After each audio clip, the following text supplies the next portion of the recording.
High everyone, welcome to back my channel. मी Komal Dhole and this is journey of my life. So आज सकाळी आई फिरायला गेल्या होत्या, तेव्हा त्यांनी येते वेळेस कोथिंबीर आणली. घरामध्ये जर कोथिंबीरीची जुडी जर आली तर असं समजायचं की कोथिंबीर आता स्वस्त झाली आहे. सो मग त्यामुळे आज म्हटलं चला एकदम छान अशी ताजी कोथिंबीर घरात पण आली होती. मग त्यामुळे असं ठरवलं की आज त्याची नाश्त्यामध्ये थालीपीठ बनवूया. तर मग त्याची रेसिपी आज मी तुमच्यासोबत शेअर करणार आहे. कोथिंबीरीचे थालीपीठ बनवण्यासाठी मी फक्त गव्हाचं पीठ आणि आपलं जे भाकरीचं जे पीठ असतं ते मी यूज करते. पण जे भाकरीचं पीठ आहे ना, ते थोडं मी वेगळ्या पद्धतीमध्ये बनवत असते. म्हणजे त्यामध्ये मी ओट्स मिक्स करते, नाचणी मिक्स करते. सो त्याचा पण एक व्हिडिओ मी नेक्स्ट टाईम जेव्हा कधी मी पीठ बनवेल तेव्हा मी तुमच्यासोबत तो पण व्हिडिओ शेअर करेल. सो ते जे पीठ असतं ना, ते आपण थालीपीठसाठी पण यूज करू शकतो, किंवा आपण ते आळूच्या वड्या बनवतो किंवा कोथिंबीरीच्या वड्या बनवतो तेव्हा त्याच्यासाठी पण ते यूज करू शकतो. आणि ते जे पीठ असतं ते पौष्टिक असतं. सो रोजची भाकरी पण जी आहे ती मी त्याच पिठाची बनवते, ज्वारीची न बनवता त्या पिठाची बनवते. आणि ती खरंच खायला पण खूप छान असते आणि हेल्दी पण असते. सो ते ज्वारीचं पीठ आणि गव्हाचं पीठ घ्यायचं आहे, दोन्ही एक एक वाटी पीठ घ्यायचं. म्हणजे आपल्याला जेवढ्या क्वांटिटीमध्ये बनवायचं तेवढ्या क्वांटिटीमध्ये आपण इक्वल घेऊ शकतो. आणि त्यामध्ये आपल्याला जास्त कोथिंबीर टाकायची आहे आणि 2 किंवा 3 कांदा, आपल्याला म्हणजे जसं आवडेल त्या पद्धतीमध्ये आपण कांदा टाकू शकतो. आणि थोडीशी हिरवी मिरची, लसूण, आलं आणि थोडेसे जिरे याची पेस्ट बनवून घ्यायची आहे. आणि ती पेस्ट त्याच्यामध्ये आपल्याला मिक्स करायची आहे.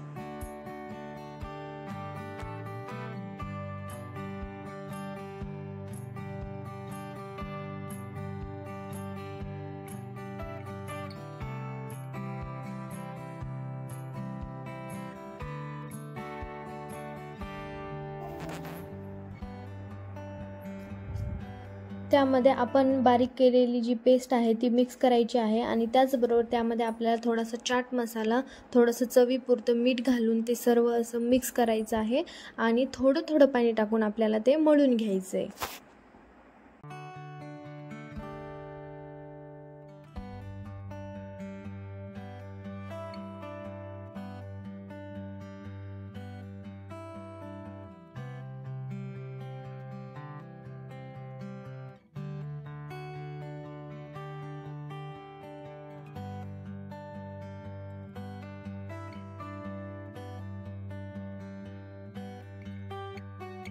पीठ असं एकदम थोडं पाणी टाकून जर मळलं ना तर ते व्यवस्थित मळल्या पण जातं आणि ते व्यवस्थित जो मसाला आहे तो प्रॉपर त्या पिठाला व्यवस्थित सगळीकडे मिक्स होतो. आणि पीठ मळल्यानंतर आपल्याला हे जरा वेळासाठी साईडला ठेवायचं आहे, जेणेकरून ते पीठ जे आहे ते व्यवस्थित मुरेल आणि त्याचे जे थालीपीठ आहे ते एकदम चविष्ट आणि चवदार होतील.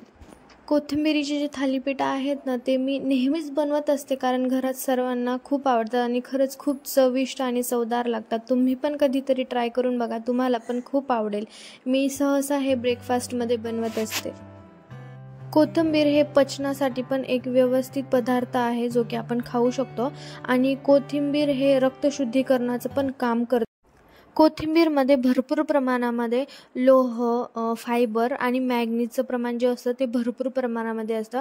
आणि जे की आपल्याला बॉडीसाठी आवश्यक असतं. आणि ते काय करतं, तर आपलं म्हणजे जे रक्त असतं ना ते प्युरिफाय करत असतं. म्हणजे ब्लड प्युरिफिकेशनचं काम कोथिंबीर करते. सो हे एक हेल्दी असं पदार्थ आहे जो की आपण नेहमी पण खाऊ शकतो. ज्यामुळे असं म्हणतात की शुगर लेवल पण असतं ना, जे ते कमी होत जातं. पीठ एकदम चांगलं असं मुरलेलं आहे आणि आता मी मस्त आईला ब्रेकफास्ट गरमागरम बनवून देणार आहे.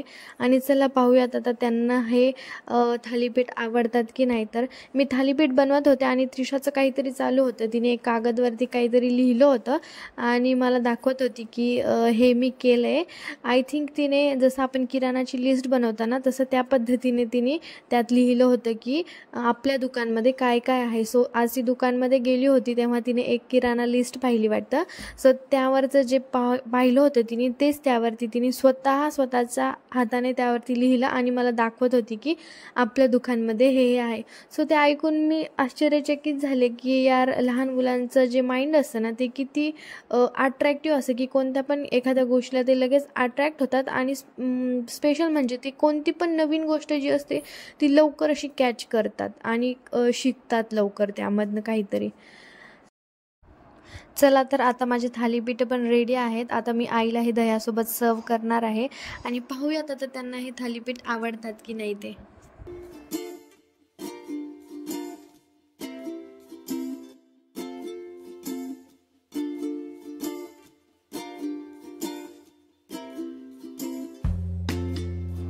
आईला तर थालीपीठ खूप आवडले आणि त्रिशाला तर खूपच आवडले. ती बोलली की मम्मा उद्या मला टिफिनला पण हेच थालीपीठ बनवून दे, पण मला सॉससोबत दे.